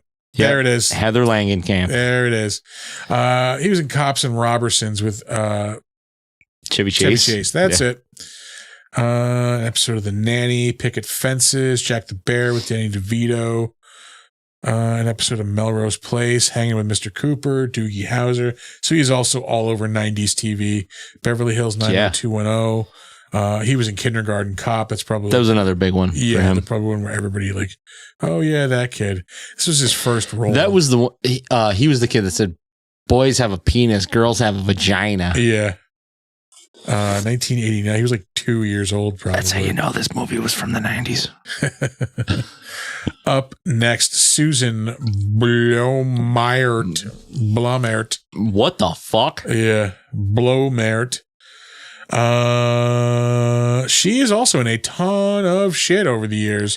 She was just in the Dead Ringers TV series last year. I am hesitant to watch that. Amanda and I watched it. It's good. It's weird as fuck. Well, have you seen the original movie? It's also weird as fuck. Is it weirder? Tom and I were just talking about that actually on the Defenestration Hour Friday night. It came up. I never saw the whole thing of the original movie, but this show is it's fucking bananas, dog. Yeah, this show is fucking nuts. The Blacklist shows up again. Sorry, I just meant to go. Like, who was it was starring in that? It was fucking the Dead Ringers TV show. Rachel Weisz. Yes, Rachel Weisz. Blue Bloods, she shows up in an episode of. She was in John Wick Chapter 3, The Librarian. She's another one all over like your, Middle America TV. Bull for 2 episodes. Elementary. She's in the Madoff TV movie. 2 episodes of Louie. Mozart in the Jungle. She's in Inside Llewyn Davis with Oscar Isaac in 2013. An episode of Boardwalk Empire. I got bored with that show. Yeah, like it. I was like, oh, this is really fun. And then like it just never kind of delivered on the just premise. Like by the end of the first season, I'm like, I'm cool. I'm good. Yeah. Let's see. She was a voice in that game Bully in 2006. That was a good game. I never really played it. It's just GTA, right? In a school? Just GTA in a school, yeah. Shows up in an episode of Angel in 2001. ER shows up again. Ally McBeal, Drew Carey. She's all over In 1997, she was in Murder, She Wrote! South by Southwest, the Murder, She Wrote TV movie. Let's see. New York Undercover. She's in the Jerky Boys movie in 1995. Ooh. Yeah. She's in an episode of The X-Files, also in 95. Diagnosis Murder. It's our second old people solving murders show. Mad About You, LA Law. Again, she's just in a lot of things. Oh, she's in Edward Scissorhands. Yeah. 1990. She was the skanky neighbor. Yeah. Yeah, that's right. Yeah, she looks nothing like she does in this movie. Yeah. She's also in an episode of Tales from the Crypt. Oh, shit. 1990, Four-Sided Triangle, Season 2. Oh, I do remember this. Farmer George is attracted to Mary Jo, the nubile young woman who helps out with the chores. The problem is she's in love with a scarecrow. I don't recall that one. It's like, like the, I want to say like, it's like the farmer's daughter type of thing. Like maybe like there's a guy who like stops at the house. It's directed by Tom Holland, who directed Fright Night. The fucking Patricia Arquette in it. Yeah, Patricia Arquette and Susan Blumart. Let's see. Was she in anything else notable? Come on, get us back there. I don't know. Are you ready for an episode of the Chris Show? Because I am going to piss my pants if I don't. All right, we'll do an episode of the Chris Show. Do an episode of the Chris Show. Here it is, folks. I'll be right back. An episode of the Chris Show. What's going on, everybody? Chris has been through some shit in the past 24 hours. Let me tell you. Murder, She Wrote. Sorry, Hey Boots just wrote that in. Sorry. I got to read a good chunk of a book I am currently reading. I have mentioned it very briefly on the show. It's called We Had a Little Real Estate Problem.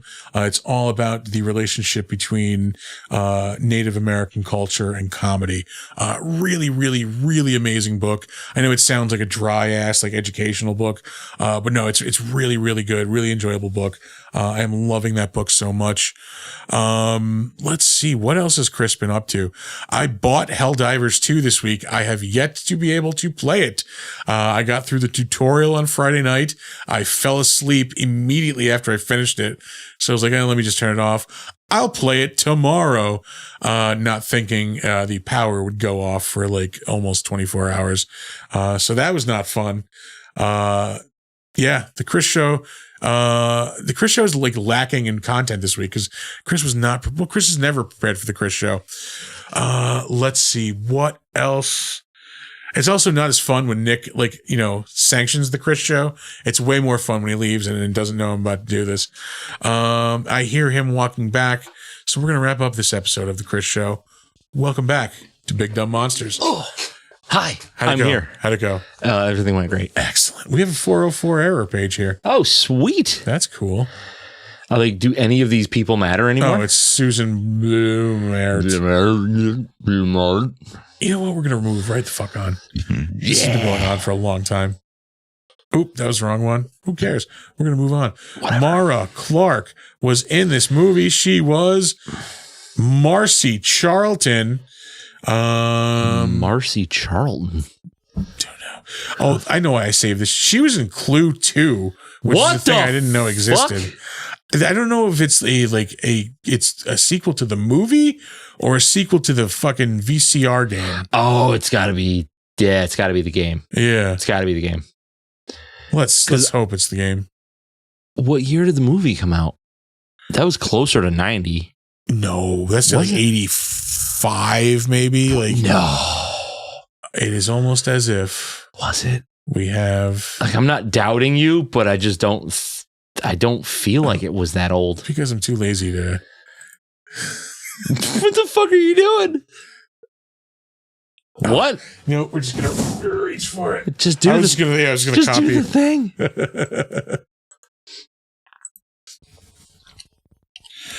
Let's see. Here we go. 85. Yeah. 85, Jesus Christ. Fucking good, man. That movie is as old as I am. Why is that my one superpower? Fucking. God damn it. What are you really good at? Making myself feel ancient. Yeah, remembering what year a fucking movie came out. Why that? Why can't I do like? Why couldn't it have been economics? Yeah, seriously. Or like picking stocks or something. Like shit. Fuck. I don't know. Anyway, that's what Susan Blumart was in. It sounds like you're saying something, but in slow motion. Blumart. Mary Louise Wilson. I almost might have like. She was on the cusp of getting cut. Yeah. I probably should have. She was in an episode or 2 episodes of Orange is the New Black. Oh, sweet. Moving on. Yeah, she was in Ocean's 8, Mozart in the Jungle, Modern Family. She was in an episode of. You know what? Fuck her. Fuck her. You fuck her. We can get rid of that. Lastly, the man himself, Stephen King. Goddamn Stephen King. Yeah. Is this like Ray? This is like in the height of his like cocaine haze. 1989. I have his acting credits queued up because I mean we've talked about Stephen King before. Have we? Probably. I don't think we have. You might be right. I don't think we've covered any Stephen King before. I'd like to do Maximum Overdrive. Because that's the height of the cocaine haze. The monster of that movie is cocaine, yeah. You know, I think you're right. I don't think we've touched on King-esque stuff before. Fuck. That's what I get for making an assumption. Stephen King has acted in a bunch of shit over the years, mostly his own stuff. Yeah. He's the Stan Lee of the. They made a version of Stan in 2021. Yeah. Don't remember it. With Carl Urban, I want to say. Oh. All right. Prove me wrong. Click on this, bitch. Like, it's one of those stories you really just can't fucking do that. It's. No, I think you meant Whoopi Goldberg. You're right. That's what I meant. It's easy to confuse the two. Yeah. No, it was Alexander Skarsgård. He's Randall Flagg. Is he pantsless in this picture? He is. Yeah. He's a Skarsgård. He can do whatever the fuck he wants to at this part. Yeah, they're a weird lot. Oh, yeah. Amber Heard was in there. Yeah. I don't know. Like, they just need to stop trying to make The Stand into things because it works as a book and it's a massive fucking book. I wish they would try to make one of those like Stephen King like ABC miniseries again. Like those were like they were hit or miss, but the good ones were good. You know, well, that's what that was. That was the TV miniseries. Was it an ABC one? Oh, I don't know if ABC made it. Put some Disney money behind that shit, son. But he shows up in It Chapter 2. Mr. Mercedes, I believe, is a Stephen King property. Yep. Under the Dome. That's right. I forgot he was in Sons of Anarchy. Yeah, it's Bachman. Yeah. You fucking toad. He's in Diary of the Dead, which is a Romero movie. The thing I found most interesting, though, I might just jump right to it. He's been on shit. I mean, Frasier, The Simpsons. Again, mostly his stuff. The Langoliers, The Stand, Sleepwalkers. Langoliers was not good. And Creepshow 2. His first role, Night Riders. George Get Romero the movie. fuck out of here. Yeah. 1981. Hoagie Man. They must. The only thing I can think is that they had started working together to make Creepshow while George was making Night Riders. He was like, hey, yeah, you want to just, dip in for a second? Yeah. But that'll do it for the Better Known As, folks. On to the crapshoot. You know what? No. I'm like, I need a non-alcoholic drink. No, you don't. Go with the alcohol. You got one. Says the guy who's a beer behind. Listen.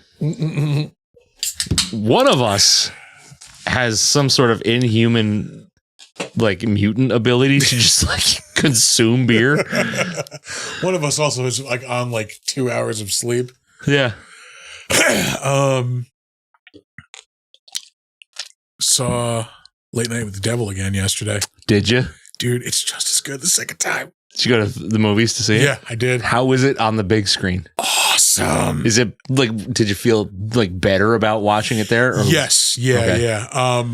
I also picked up on things that I think clear up a lot of what transpires in the movie. It did actually make it. Yeah, we're behind. We're on course. Well, like the beer will be gone when the show is over. I said by the middle of the show. Ooh, pardon me.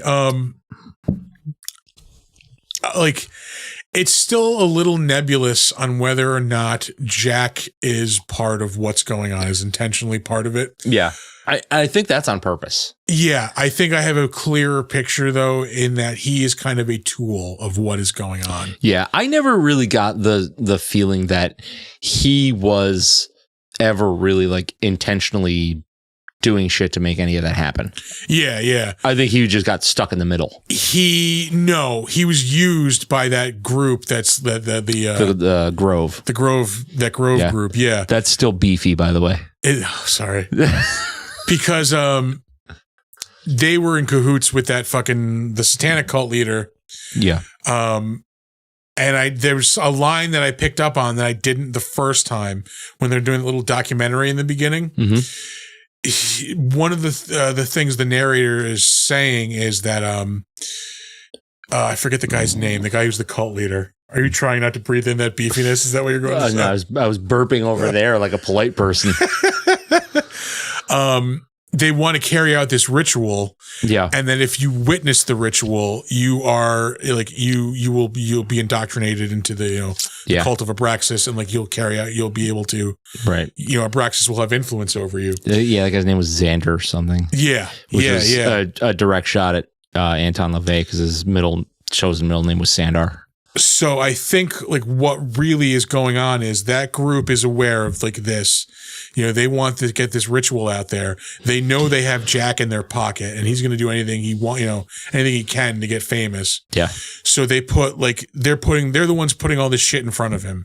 They put the girl who is the survivor from the cult who needs to be there.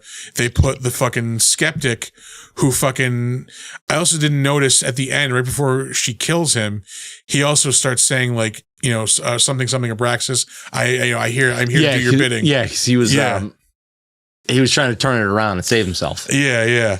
So I think he might have been like in on it though a little bit. Like, I don't know. I don't think so. The impression that I got was that he was just trying to save his own ass. Well, no. The thing he was there for, his component of it was the hypnotism thing.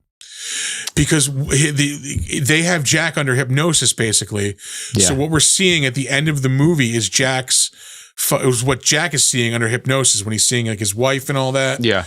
And he ends up fucking carrying out the ritual on camera. So what we're seeing is what Jack is seeing, but what everybody else is seeing is the fucking ritual. Because remember at the end of the movie, he's standing there and he's got the fucking knife. Yeah. In front over the girl, he just killed her. And he's saying fucking Dreamer awake now or something like that, which was the thing that Carmichael was saying to the co-host to get him to wake up from the hypnosis. Goddamn. Yeah. Yeah. It's even better second time around. There's levels to this game. Seriously. Yeah. There's things you don't pick up on the first time around. I feel like the vibe and the actual presentation of that movie feels more like an at-home personal experience because you're supposed to be watching it on TV. Yeah. But I imagine just watching it with a crowd though. I imagine seeing it with a crowd is cool. Yeah. How many people were in the theater when you saw it? It was a good crowd. Like it was good. Yeah. I went to the 1:30 show.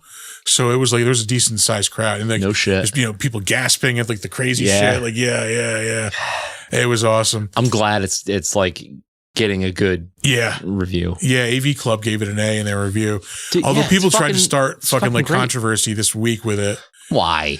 Because those little interstitial like when the show comes back. Oh, the images that were like AI art. Yeah, but they used AI to start with, and then they altered them from there. Yeah, like I get the argument, like an artist could have done that, but like at the same time, like look at the timeline they had. Like, they're like an indie production. They're just trying to get this fucking thing out. Like, they're cutting any corner they can. Like, I honestly wouldn't. I never had noticed that it was AI until they fucking pointed it out. Like, somebody must have said it. Yeah, they're like, oh, we used AI for this. Yeah.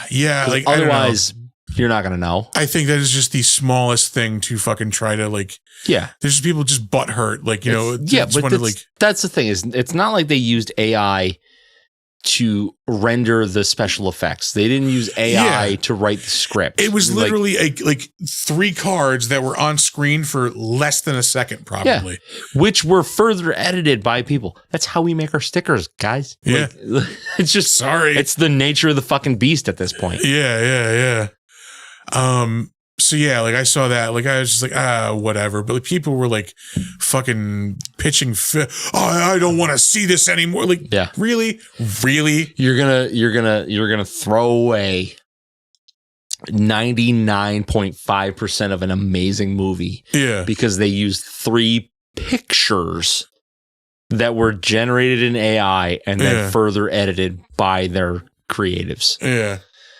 It's a little much. A little grasping at straws. Yeah.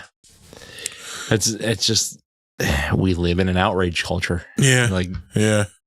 Nothing can skate. Like, everything is a problem for somebody.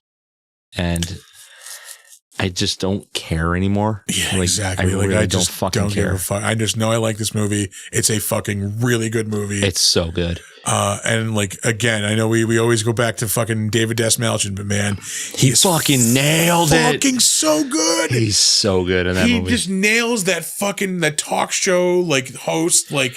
And to turn it on and off. Even the little mannerisms of like the jokes he's making as like, you know, when shit goes wrong and like he's like, oh, you know, like tries to save it with a thing. Like, just perfect. Yeah. Absolutely perfect. The way he's able to dip in and out of his stage performance character and hit the real guy he's trying to portray. It's flawless. Yeah. So yeah, I like, if you haven't seen it, I apologize for like probably spoiling some stuff. But, a little bit. A little bit of spoiler, but like not. But go see it. It's such a good movie. Late Night with the Devil is so good. I wish I could have gone to that Proctor's thing Friday night. That big premiere they had. Yeah. When we were doing Defenestration Hour. Yeah. I forgot all about that. Yeah. God damn it. Yeah. The movie's so great. I turned a movie on last night and I was like intending to actually watch it. But like as soon as I hit play, I picked up my phone and just it was background noise. But it was on Netflix, and it's called "There's Something in the Shed." I believe it's called "There's Something in the Shed." It's a Swedish movie. Yeah, the monster is a gnome. It looks like a garden gnome, like pointy red hat and everything. It was good for background noise. I literally paid zero attention to the fucking thing, so. I feel like what the fuck was that, dog? You ever like drink like that big gulp of beer and like it gets stuck right there for a second? Oh yeah. And it really hurts. Yep. Yeah. I'll get that every once in a while with a peanut butter sandwich, but refuse to acknowledge the fact that like there's something wrong. So it's just like keeps trying to continue on. Just keep swallowing for like 20 minutes. Yeah. But yeah, I feel like I did that movie dirty. But I also feel like it's probably not that good because the monster is a garden gnome. Yeah. But I don't know. It looked kind of neat. I didn't really do anything. I've been working. I've been working so much. Yeah, I hear that. I know. I feel like I yesterday in the blackout, I watched fucking Roadhouse, the remake. Yeah, you were telling me that. Like, I don't know. Again, I don't know if I was just grateful to have something to watch during the middle of the blackout, but like, it looks so bad. It is. It's very bad, but like, it's fun. It's enjoyably fucking stupid. Like, but like, okay. So yes, I understand that they're trying to go like Roadhouse was good. Here's a modern version of it. Why not just like make a different movie that's like the spiritual successor? Yeah, it really could have been its own thing. There's nothing like nothing connecting the two. Yeah. His name is Elwood Dalton. Like that's the only thing that fucking connects them. Yeah. Like even the story is like not the same where like he's this legendary bouncer or whatever. Like no, he's an MMA fighter who accidentally kills a guy in the ring. That old fucking trope. Yeah. Jesus Christ. Why not just call it Quiet Man 2? Yeah. It's just like, I don't know. It just, yeah. But at the same time, like, this is so stupid, but God damn it, I'm loving all of this. It's a like, mindless action movie. Exactly. It's like, a mindless This is movie. just dumb fun. Does it? Like, there's no way it's got the charm of the original, right? Fuck no. Yeah, because the original is like perfect. It's a perfect fucking movie. Yeah. Like, I don't know. Like, who takes over like the mentor role? There isn't. That's the thing. There is no mentor. Oh, I think that's the thing it could have used is like that like, you know, the Sam Elliott character. Yeah. Conor McGregor is probably easily the worst part of the movie. I assume he just goes ha ha. Yeah, that's exactly movie. His whole character. Yeah. Just fucking and like beating the shit out of people. Great. Yeah. But the fights were cool. The stunts were cool. Like, whatever. You got to talk into your microphone, dog. I'm a little buzzed. I'm a little relaxed. Whatever. It was enjoyable. Yeah. I was sitting in the fucking dark watching it on my iPad. I am not ever going to pay to see that movie. If it hits something like, where did you watch it? It's on Prime, Amazon Prime. Is it on? It's like just Prime. Yeah, it's free to watch on Prime. Okay, I'm maybe I don't know if I'm in the mood to like. I want something stupid and mindless. That's it. I'll That's watch your it. movie. Yeah, but yeah. I don't know, man. Like I find myself less and less watching action movies and comedies. Like, if it's not like a big movie that people are like making a big deal out of, like this is such a great movie, like I'll watch shit like that. Or it's just pretty much just like horror movies is all I'm watching lately. I'm in a weird spot, fucking like mentally, because like it's like, you know, aside from the movies I watch for this, like the horror movies, which, you know, again, horror movies just constant fucking throughout the year. It's just like like I've never been one of those like October's for horror movies. Yeah. Like, well, I am, but also like they're also still going on throughout the year. Yeah. Like October is more about revisiting like favorites. Like it's like I am in a vibe and what hits that vibe. Yeah. But no, lately, like outside of horror movies, it's been like dumb fun shit and movie ass movies. Like there's no like middle ground anymore for some reason. Like I don't know what it is. I don't know like where my head's at, but that's it. I don't know that they make them in the middle ground anymore. That's true. But yeah, just give me dumb fun or movie ass movie. Yeah. What have I done? You know what? I had a good time today playing was it Unraveled 2? It's little like creatures made out of yarn. Like Ollie came and he said, "Hey, do you want to play video games with me?" I said, "Yeah, I do." So we sat down and he fired up the Switch and we were playing. I want to say it was Unraveled 2, and he was like partway through the game already. And it's just like a puzzly platformer. And we're playing it, and your characters are like tethered together, and you can move apart and like kind of like Spidey whip through some spots. And I'm like, this is exactly what I need right now. Like, because like I can think a little about like how to solve these puzzles, but I'm really not doing much of the grunt work. It's like that Mario game I was playing. Like, there's not. Yeah, I have to, you know, a little bit of puzzle to figure out, but this is just fun. Like, I'm not like, you know, fucking sweating shit out. I'm just sitting there with my boy playing a video game. Like, I needed that today. I forgot to mention this. You were saying like you had a moment playing that yesterday when I was going to the movies. I had a fucking moment of pure joy. Yeah. Like I was walking, you know, from the ticket taker to the theater. Like I was going to watch Late Night with the Devil. I've got my popcorn. I've got my fucking soda. I'm just like, oh my God. Like my body is ready. Yeah. Like it's Saturday afternoon. I'm going to watch a fucking awesome movie. At this point, like I'm still believing we're doing a show later that night. Yeah. Fucking, I'm like, this is awesome. Like I'm just fucking so happy. And I'm like, oh no. I'm doomed. Like that means I'm doomed. Yeah. And like I actually said, no, don't be stupid. Like it's just fucking, you know, it's fine. Your brain playing tricks on you. Nope. Fucking few hours later, here I am sitting in the freezing dark. Fucking, yep.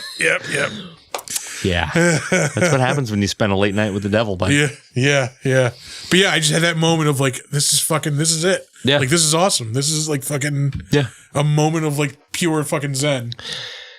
That's really exactly what that was for me today. And like, because my kids play a lot of like Roblox and just like weird shit that like I have zero interest in. Like, you know, they're enjoying themselves and I can enjoy the fact that they're enjoying it. I'm never going to play that shit with them. It's the same when they were like obsessed with like the Lego video games. Like, oh yeah, bro, I will sit in here and sit with you while you play this. I am not going to play this with you because I cannot stand these style of video games. Yeah, I need a little bit more like depth. But that game that we were playing today, I was like, this is fucking awesome. Like I can play this. Like it's just a platformer. There's got to be some kind of story behind it, but I feel like we're in the middle of the fucking game right now. So just like, I'm going to help you get through some stuff. And it was fucking rad. I just sat there, turned my fucking brain off for an hour and a half and just played a video game. That's awesome. So it was just even keel, which I've needed. Yeah. Like, oh, I fucking needed it. I fucking hear it. Dude, like, I don't know what it is about weekends. Like, I mean, like, doing the show on the weekend is like the thing that gets me through the rest of the week. Yeah. But lately, the rest of the fucking wraparound of the weekend has just been a fucking like punch in the face and kick in the balls. Yeah. Fucking every week, like something horrible happens. Yeah. And it's just like, oh Christ. Like, yeah, it's, my sanity was not great. Almost non-existent today. Sitting, freezing my fucking ass off, like bundled up, like there's no power. I'm just like, just thinking like, oh fuck, we're not going to be like, I promoted the tweet for this, not the tweet, Jesus Christ. Instagram post for the show. Like, we're not going to be able to do the show. Like, I just want to do the show. I just want to do my show. Like, I just want to do the fucking show. Like, I just want to feel better. Like, fucking, nope. Fucking, I did not think it was happening. So, no, I am glad we are here doing this. For Jesus. For about a week now, I've been at the absolute end of my sanity. Yeah. And I like way inside baseball, like beyond even like what goes on behind the scenes of the show. Like there were times this week where like a hard left into traffic was a viable option for me. Bridge abutment looks real solid. Yeah. Not even joking, dog. Yeah, dude. Like, fucking oh, it's been rough. It's been real rough. And just like sitting playing an hour of video games with my kid today, like just washed a lot of shit away. Yeah. I need more of that. Like I mentioned before, like when we were talking offline, like tomorrow is going to be a sick day, and I want it to be a sick day. But at the same time, like because shit has been so fucking crazy lately. I keep taking half measures instead of just taking the day. I'll be like, all right, I'm going to go in for a few hours and then fucking take the rest of the day off, which does nothing. It does not help at all. Yeah. So I think tomorrow I find that going in late helps more than leaving early. Yeah. Yeah. No, see, I like leaving early because I like getting my shit done early, like in general. Yeah. Like for like Saturdays, like, you know, we're getting ready to do the show. Fucking, I'll get anything I need to do done early as fuck. If I can get it done before 10 a.m., perfect. This way I can do nothing for the rest of the day except watch the movie, like get shit set up. I do like getting my trivia shit done before noon. So yeah, I would like to go in, get shit done, and then fucking just spend the rest of the day doing nothing. Yeah. Yeah. Oh, I don't want to go. Or just take the whole fucking day. Yeah, I think I just need to. Just take the fucking day. Take a day for Chris. Yeah. Yeah. Yeah. You can do it. I'd love to take a day for Nick, but I need the overtime. I got like 14 hours of overtime last week. That must be nice. I haven't made overtime in probably 15 years. Yeah. Well, I mean, that's what salary means, dog. Oh, no, wait. I made a little bit of overtime during COVID. Never mind. Yeah? Are you actually salary now? Or Yeah. Okay, yeah. I've always been. Yeah. Yeah. Anywho, now we're just not even talking about entertaining things at all. I don't give a shit. They're like, what are these old guys doing complaining about their fucking lives? Is this a movie show? What the fuck? They're supposed to be talking about movies and horror and monsters. This is the horror of real life. The real monster is reality. I feel like I watched something else though this week. I just don't remember. Did you? I don't know. Oh, yes, I did. What'd you did? Another fucking, like, one of the few, like, bright fucking just shining moments in the past few weeks. X-Men 97. Is it good? Oh, dude, it's so good. Is it good? Yeah. The first episode was like, all right, I was like, all right, this is good. I'm in. Like, the second episode, I'm in. I am so in. This is really fucking awesome. It feels like feels like X-Men. It hits the nostalgia, but it's just scratching the itch for like good X-Men content. Yeah. Because like I don't know what it is. I don't know why it's so hard to get X-Men right, to put out good X-Men stuff. Because there's a fine line between like the X-Men as it should be and like the weird conceptual, like what people think X-Men is. Yeah. And there is a difference because like X-Men is like quote unquote like woke. It's very Star Trek-y in like its premise and like its its tenets, like, you know. Yeah. It's supposed to be people who are fighting for, I mean, it's basically an analogy for civil rights. Yeah. Initially. But then like there are people that take it too far and it stops being entertaining and starts being more about what they're fighting for and not like how they're doing it and who they're doing it against. So like if you lose the characters that make it interesting, like really good villains who are written well and they just become like fascists. Yeah. Like that's ordinary. Like I don't give a shit about that. So if you make a character that's like sort of fascist, but he's still a really entertaining character and a bad guy and does like menacing shit, that's where you get a good X-Men villain. Yeah.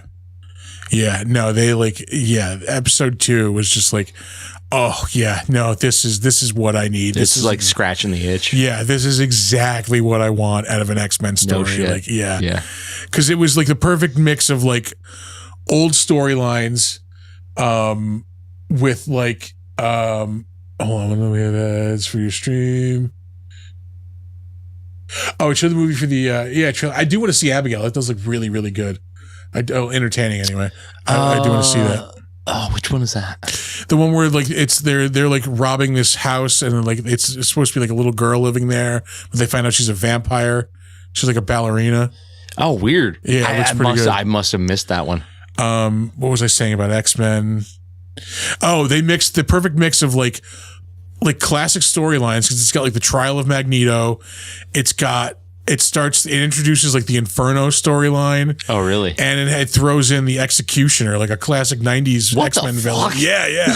All in like 30 minutes, dude. Like, yeah. And it was good. It all works like perfectly. Yeah. It was just a badass like Magneto episode. It was really, really good. Okay. I just hope like the quality is for the rest of the season stays up. Yeah. Because those first 2 episodes were pretty badass. Did they drop the whole season? Or are they doing like weekly episodes? They did two for the first week, and I think it's 1 every week. Nice. The instant gratification part of me is like I want all the episodes right away, but the part of me that's like I know I will binge watch this and then shit my pants because I have to wait a full fucking year. Yeah.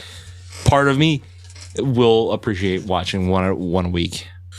Oh god, they just fuck up some Sentinels in the first episode. They have to. Rogue like DDT's a fucking Sentinel at one point. It was awesome. Yeah. Get out of here. Like yeah. Hit it with the Stone Cold Stunner. Fuck. Oh man, I'm itching. I like really itching to see Godzilla Kong. Like that's right, the closer we get to it, the more excited I am, even though I know that it's not going to be good. Do we still want to watch it and then do the show this weekend? I would like to. All right. Sunday is Easter though, isn't it? My boys are really, really fucking excited to see it. So I don't know if I can do Sunday now. Sunday's Easter? Yeah, I think so. Yeah. I am definitely going Thursday to see it, I think. And okay. I was planning to see it again before we do the show.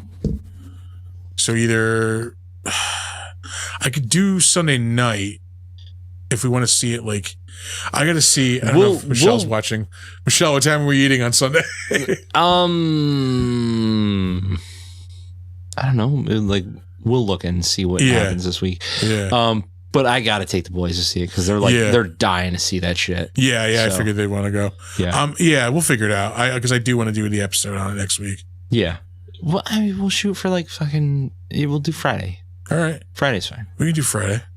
Friday. Yeah, no defenestration. Yeah, because you guys are off this week on that. So yeah. Hey guys. Friday, we're going to go see Godzilla Kong if anybody's interested and wants to come with us. Get on our Discord and tell us if you want to go see that with us. Speaking of segues, the Discord is in our link tree. And the link tree is in the bio. And you can check out our website, which is www.bigdumbmonsters.com. We are trying to build a media empire. So we're kind of dropping the Big Dumb Monsters podcast part of things. We're trying to get other things going. The Big Dumb Monsters experience. Yeah. We're Jimi Hendrix level right now. Fucking A. Band of Gypsies. But you can check us out on our website. You can check us out on Facebook. We're Big Dumb Monsters Pod. Email us if you have suggestions for movies that you want to see us cover, beer we should drink. I was going to say we need because I noticed in one of the Discord, like in the chat, I was looking at it today, somebody posted a picture of beer and they were like, what channel should this go in? We need a fucking beer channel on the Discord. We need a beer channel on the Discord. Yeah. We will make a beer channel for the Discord.